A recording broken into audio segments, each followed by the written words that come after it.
Hello, my beautiful souls. Welcome sa ating tarot reading sessions. Keep in mind, general reading po ito. Maaaring mag-resonate, maaaring hindi. Kunin nyo na lang po kung para sa inyo and leave the rest.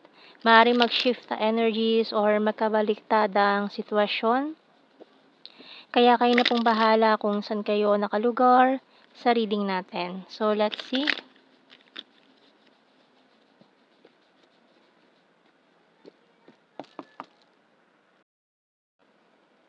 So, we have here the Ace of Pentacles and the Ten of Cups, the Moon, and Two of Wands, Page of Swords, Tower card, Queen of Swords, and the Page of Cups. Wow. Bottom card natin, the Eight of Wands. Okay. So, ito na naman tayo sa mga stalker. May nag-i-stalk sa'yo ngayon. Stalker na mukhang medyo long distance situation kayo nitong taong ito. May strong Pisces tayo dito, Cancer energy, ayan. And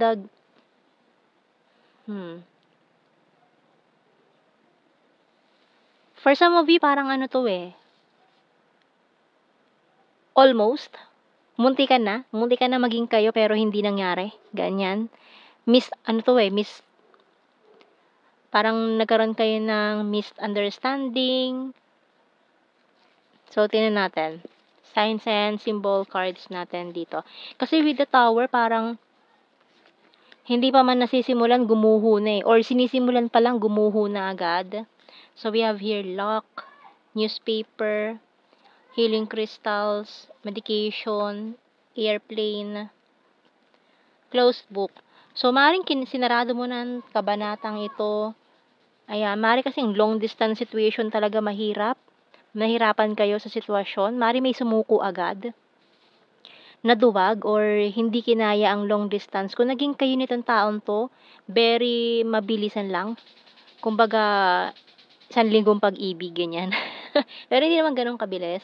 Kumbaga, saglit lang talaga yung naging connection nyo nitong taon to, naputol din agad, hindi nagtagal.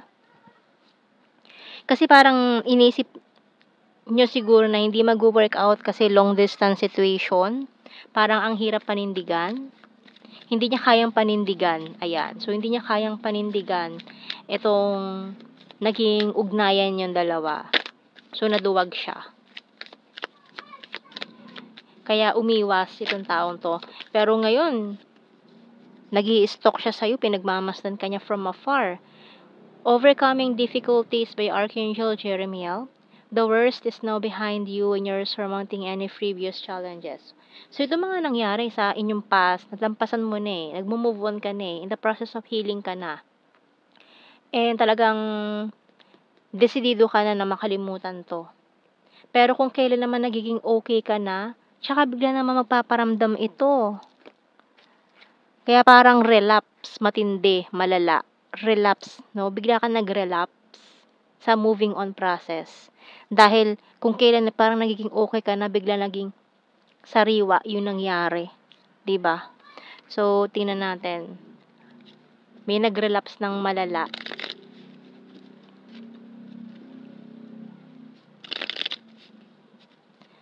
Okay, tarot messages, oracle cards natin. Tingnan natin.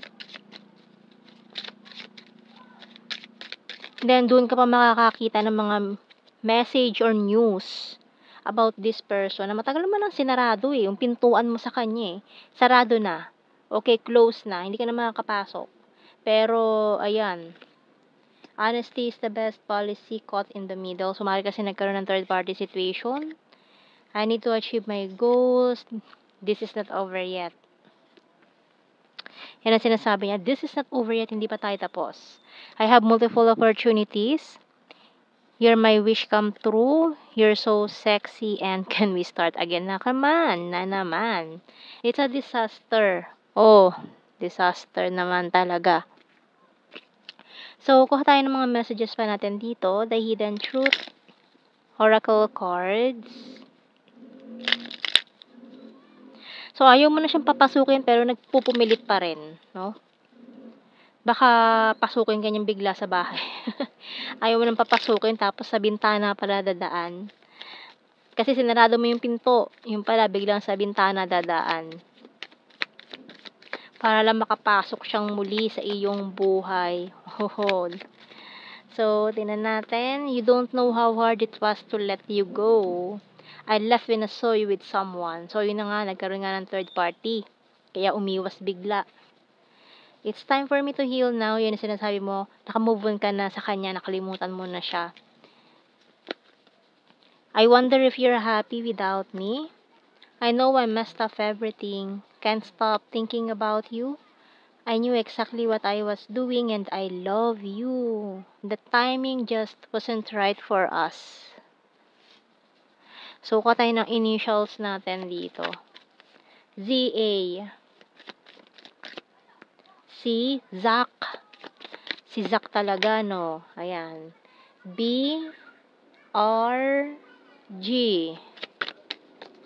Letter E. N-H. And L. Bottom card. Okay. So, let's see sa blue card natin. We have here guilty. Ayan, guilty naman pala siya, no? Guilty siya. So, we have here obsession. And confessions. Wow. Maraming gustong sabihin tong taong ito.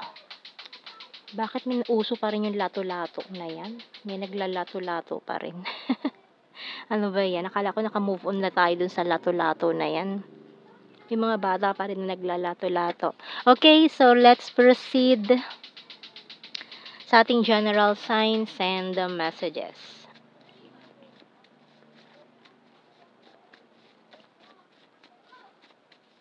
September na. May naglalato-lato pa. We have here amazing. Intelligent. Fire sign. Aries, Leo, Sagittarius. Cold City and twin. Yan naman ang mga energies ng twin flame natin. Very loyal. June. Sagittarius. Ito na nga siya. Creepy stalker. North PH. National Capital Region number 5. Sarcastic, selfie-holic, rainy season, hilarious. September, long distance. So, ayan na nga, long distance. Kasi hindi kinaya yung long distance situation eh. Yan, hindi niya kaya yung ganun. So, we have here overthinker, perfect smile, practical, private person, weird, Virgo, sexy body, number 1, and full of charisma. Isa pa natin. March and soon. Number 4, killer smile, and maring soulmate. Ayan. So, ayan ang ating reading, my beautiful souls. Thank you for watching. Take care and God bless. See you in our next reading, guys. Bye-bye.